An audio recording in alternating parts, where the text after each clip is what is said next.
Assalamualaikum warahmatullahi wabarakatuh. Kenalkan, nama saya Hijrah Huda Herdani. Saya dari kelas F Manajemen Malam. Kali ini saya berkesempatan untuk menjelaskan tentang pengertian ragam bahasa Indonesia. Sebelumnya saya disclaimer, saya di sini membaca materi yang sudah saya rangkum. Ini ada yang sudah saya rangkum. Di sini saya mengambil dari beberapa buku referensi sesuai dengan tugas membaca 3 buku. Kali ini saya membaca Bahasa Indonesia Akademik, dipenulisnya oleh Dr. Resnita Dewi SS M Hum. Terus buku yang kedua saya baca dari Nurul Dwi Lestari MPD. Itu judul bukunya Bahasa Indonesia untuk Perguruan Tinggi. Terus yang terakhir saya baca buku ajar Bahasa Indonesia edisi revisi oleh Ibu Sujinah Idoviatul Fatin Dian Karina Rahmawati.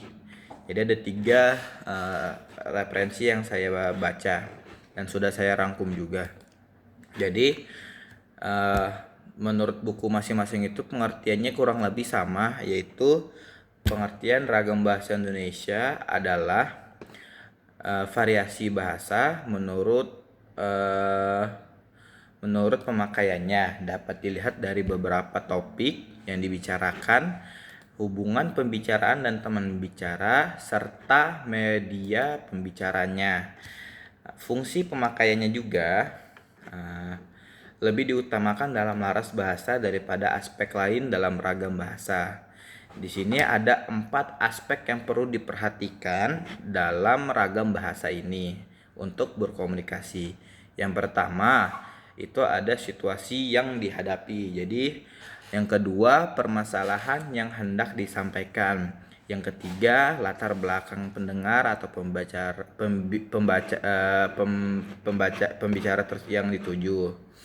Dan yang keempat, media atau sarana bahasa yang digunakan. Jadi keempat aspek ini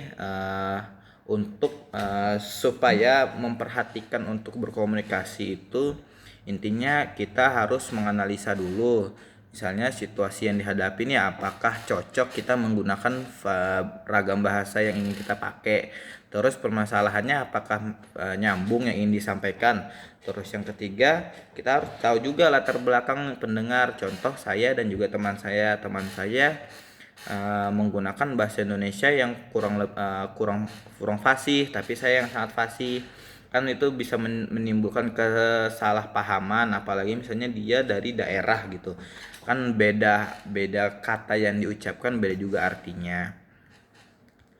Terus ada beberapa jenis ragam bahasa ya Indonesia. Yang pertama, ragam dialek. Ragam dialek atau logat dalam ragam bahasa yang digunakan sekelompok masyarakat tertentu pada daerah tertentu. Misalnya masyarakat Jawa tampak dalam pelafalan pada posisi awal kata seperti Bandung menjadi Bandung. Ya, misalnya intinya di sini ragam dialeknya tuh ragam percakapannya. Misalnya di depannya ada, kalau misalnya mau makan kan, kamu mau makan apa? Terus di Jawa bisa banyak arti nih, kamu mau mangan apa, mau badok apa. Memang badok kan terbilang cukup kasar. Terus yang kedua ada ragam terpelajar. Ragam terpelajar adalah ragam bahasa yang dipakai masyarakat penutur yang memiliki pendidikan. Perbedaan tersebut misalnya tampak dalam pengucapan kata asing. Yang ketiga, ragam resmi formal. Ragam resmi adalah yang digunakan dalam situasi resmi lisan. Ragam bahasa resmi 15 ditandai melalui sejumlah ciri-ciri, yaitu penggunaan A. Yang pertama, unsur gramatikal secara eksplisit dan konsisten. B. Afiks secara lengkap. C. Penggunaan kata ganti resmi. Yang keempat, D. Kata baku. Yang kelima, ejaan bahasa Indonesia. Yang keenam, menghindari penggunaan dialek logat kedaerahan. Jadi kalau secara resmi sebisa mungkin kita menggunakan bahasa yang satu, bahasa Indonesia. Kalau misalnya bahasanya beda-beda kan kayak bahasa daerah, otomatis seperti yang ada 4 aspek yang tadi sebelumnya saya jelaskan untuk komunikasi menjadi rancu artinya, atau tidak ada yang saling paham, apalagi kalau dalam kondisinya ragam resmi yaitu formal. Terus yang terakhir, ragam tidak resmi atau tidak formal. Ragam tidak resmi adalah bahasa yang digunakan dalam situasi tidak resmi atau tidak formal.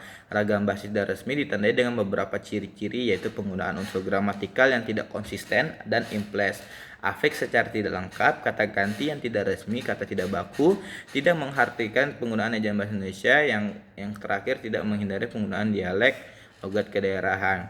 Nah, kalau ragam tidak resmi ini kebalikannya dari ragam resmi.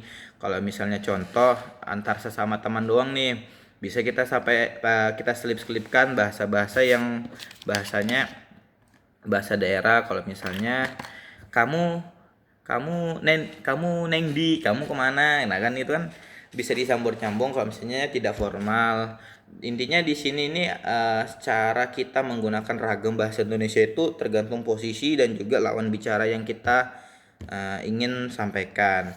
Terus di materi itu saya sempat baca kalau misalnya ragam bahasa Indonesia ini, ragam bahasa ilmiah sama dengan ragam ilmiah sama dengan ragam keilmuan.